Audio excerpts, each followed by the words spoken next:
دنیا کے خاتمے سے پہلے خیر اور شر کی قوتوں کے درمیان بہت بڑی جنگ ہوگی، ارمجدون اسے کہتے ہیں عربی میں، اور ارمگڈون اسے کہتے ہیں انگریزی میں، اور یہ بائبل کی آخری کتاب کے اندر جو اس میں کہ مکاشفات یوحنا، ریویلیشنز آف سینٹ جان، یہ تو میں کہہ رہا ہوں یقین کے ساتھ، اور زیادہ دور نہیں آیا چاہتا ہوں، اس لیے کہ یہودیوں کا اور عیسائی جو کنزرویٹوز ہیں، نیو کنزرویٹوز، ان کا 5 نکاتی ایجنڈا ہے متفق علیہ، جس کے تحت یہ جنگ صلیبی شروع کی گئی ہے، تو سن لیجیے آپ۔ آرمگڈون نمبر 1، گریٹر اسرائیل قائم ہو جانا اس کے نتیجے میں، نمبر 2 مسجد اقصی اور قبۃ الصغریٰ کو گرانا، نمبر 3 وہاں تھرڈ ٹیمپل، وہ مسجد جو حضرت سلیمان نے بنائی تھی 1000 قبل مسیح میں، پھر برباد کی تھی نیبوکدنیزر نے، دوبارہ بنائی گئی، پھر دوبارہ ختم ہوئی 70 عیسوی تک گری پڑی ہے، ان کا خانہ کعبہ گرا ہوا ہے 70 عیسوی سے لے کر آج تک۔ ایک دیوار ہے ویلنگ وال، جہاں جاتے ہیں، روتے ہیں، پیٹتے ہیں، عبادت کرتے ہیں، وہاں وہ بنے گا تھرڈ ٹیمپل۔ اور نمبر 4 اس میں لا کر رکھا جائے گا تخت حضرت داؤد کا۔ یہ تخت کہاں ہے اس وقت؟ یہ لندن شریف کے اندر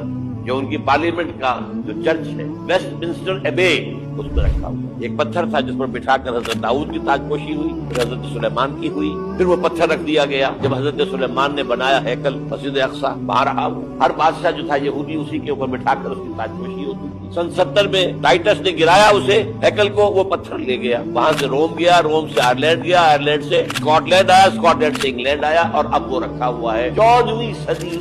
سے آج تک، وہ ویسٹ منسٹر ایبے میں رکھا ہوا، ایک کرسی کی سیٹ میں اسے بنا دیا گیا ہے تخت کی شکل۔ اب انگریزوں میں کوئی ملکہ ہو، کوئی بادشاہ ہو جس کی بھی تاج پوشی ہوگی اس میں ہوگی، یہ لا کر رکھا جائے گا تھرڈ ٹیمپل، اور اس پر یہودیوں کے خیال کے مطابق ان کا مسیحا آئے گا جو مسیح دجال ہوگا، عیسائیوں کے خیال کے مطابق حضرت عیسیٰ آئیں گے، وہ ہمارا بھی خیال ہے حضرت عیسیٰ آئیں گے علیہ السلام۔ ہمارا یہ تو بات کی بات ہے نا، اس وقت جو میں عرض کر رہا ہوں عربوں پر بہت بڑا عذاب، اور پاکستان کا معاملہ بنتا ہی ہے، میں یقین سے نہیں کہہ سکتا۔ ہینگنگ ان دی بیلنس، ہو سکتا ہے اللہ تعالیٰ ہم پر رحم فرمائے، اگرچہ اسی میں شرائط ہو۔ چمن کے مالک اگر بنا لے موافق اپنا شعار، اب بھی چمن میں آ سکتی ہے پلٹ کر چمن سے روٹی بہار، اب ہو سکتا، اور یہ بھی ہو سکتا ہے کہ اللہ تعالیٰ نے معجزانہ طور پر ہمیں ملک دیا، ہم نے اللہ سے بدعہدی کی، وعدہ خلافی کی، غداری کی، لہذا سزا دی جائے اور ہم سے یہ ملک چھین لیا جائے۔ اٹس جسٹ پاسبل، دور نہ سمجھے، انہونی بات نہ سمجھے۔ جو گھیراؤ ہو رہا ہے